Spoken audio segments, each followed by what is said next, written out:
So in this Tools in 10, I will show you some activities that you can play that go beyond tapping the brain-friendly reading charts to help your students develop letter-sound correspondences with any of the charts. So first, let's review the two key components in the brain-friendly reading structured literacy program that need to be done on a consistent basis to develop letter-sound connections. Chart tapping is the first key component, and chart tapping provides a highly effective and simple multisensory method for daily repetition of the letter sound connections. When a student taps the chart before each lesson, it provides the dozens or even hundreds of repetitions that the child's brain needs to be able to store those connections into long-term memory and develop automatic recall. Chart tapping is the first thing we do in the lesson sequence. And as students become proficient with tapping the charts, the level of difficulty is increased by tapping in a different order, tapping just the sounds only, and finally tapping charts without pictures. The second key component is sound dictation. And sound dictation is a spelling preparation which asks the child to hear a sound and recall the letter. So the instructor says a sound, the child repeats it, and then either writes the corresponding letter or points to the letter on their tapping chart. And this regular practice informs the teacher as to whether the child is able to connect sounds with the corresponding written letter. And both of these components are explained in detail on page 10 of your training companion guide. So let's talk about some activities that are highly engaging that you can do with your students to help them develop that letter sound correspondence. So the first activity is a picture letter matching activity. This activity isolates the difficulty by focusing on just a handful of sounds at a time. You might do this type of activity with kindergartners who are learning the first strip on the kindergarten chart, or for older students, you might choose some of the trickier vowel teams that they might struggle with. To play, you choose 6 pictures and their corresponding letters, and you place the pictures in one column face up. Then you stack the letter cards in a pile face down in front of the student.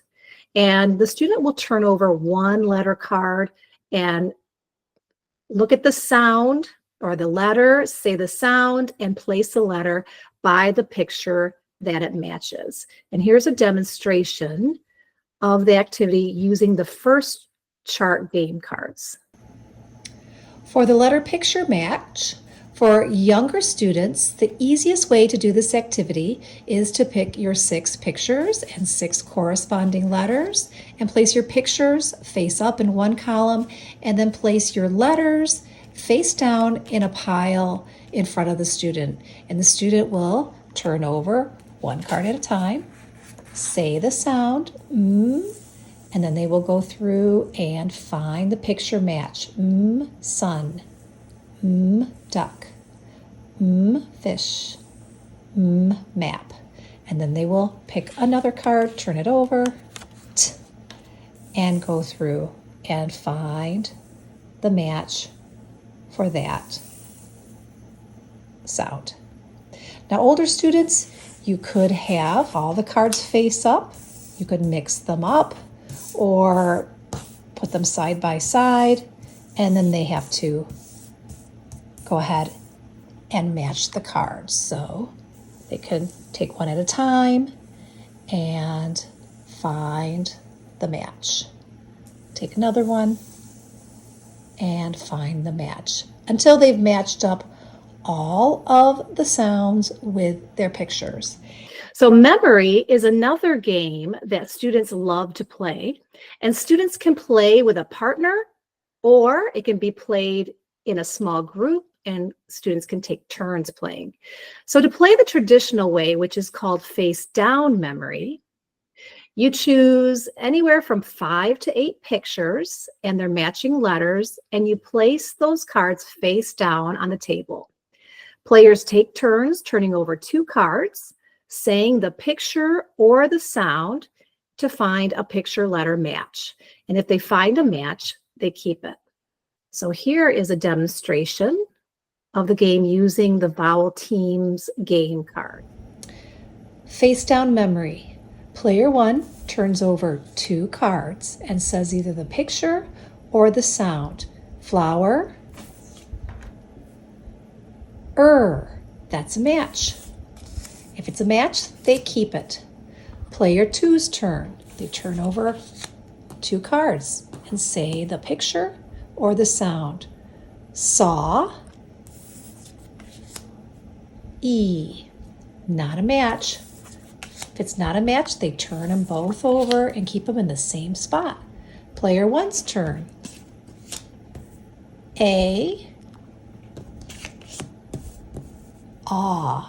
Not a match. Turn them over. Player 2, saw, that's a match, and they keep. A modified version of the game that is helpful for students who have memory difficulties is face-up memory. And playing this way allows the students to just focus on the sounds instead of trying to remember where it is on the table. And here's a quick demonstration using, again, the Vowel Teams game cards. Face-up memory is played like this. Player 1 will turn over 2 cards and say either the picture name or the sound. Hey, paint. If it's a match, they keep it. If it's not a match, they're going to keep it face up on the table. Now player 2 will just turn over 1 card.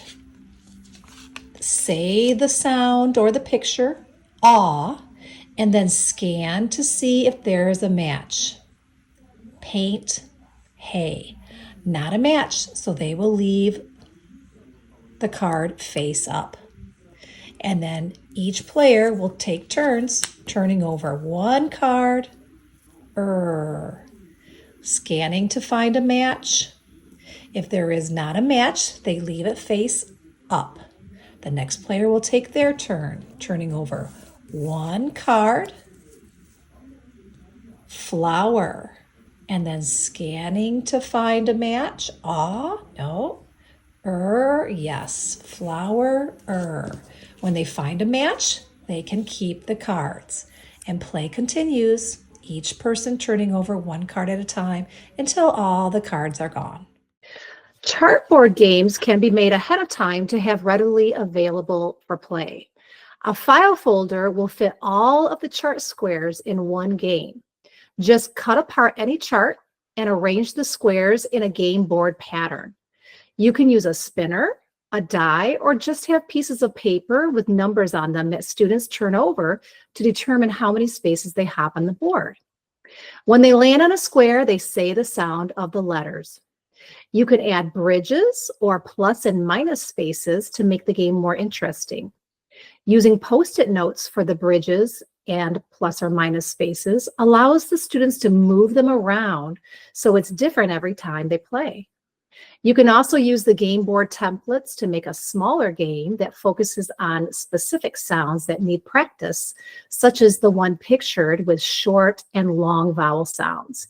And you can find that template on page 270 in your training companion guide.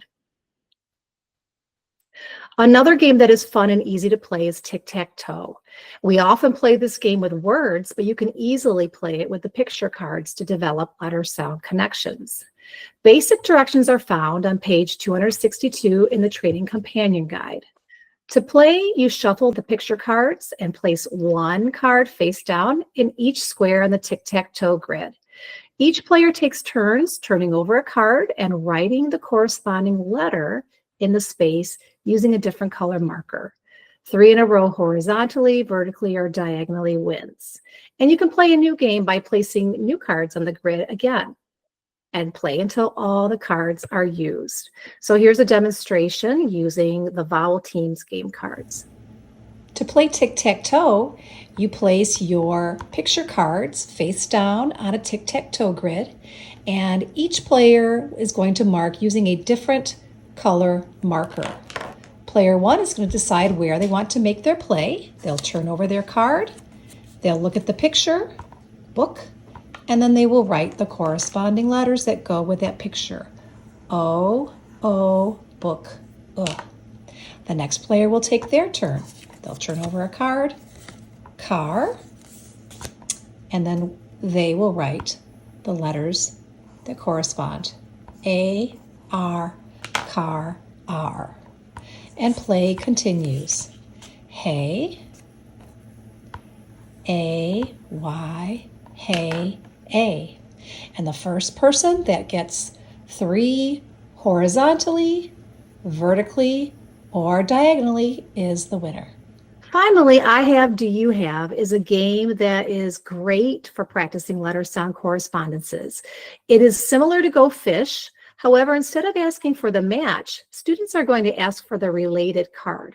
So if they have the picture, they will ask for the sound that goes with the picture. And if they have the sound, they will ask for the picture that goes with the sound. Keep playing and collecting the letter picture matches until all the cards in the draw pile are gone.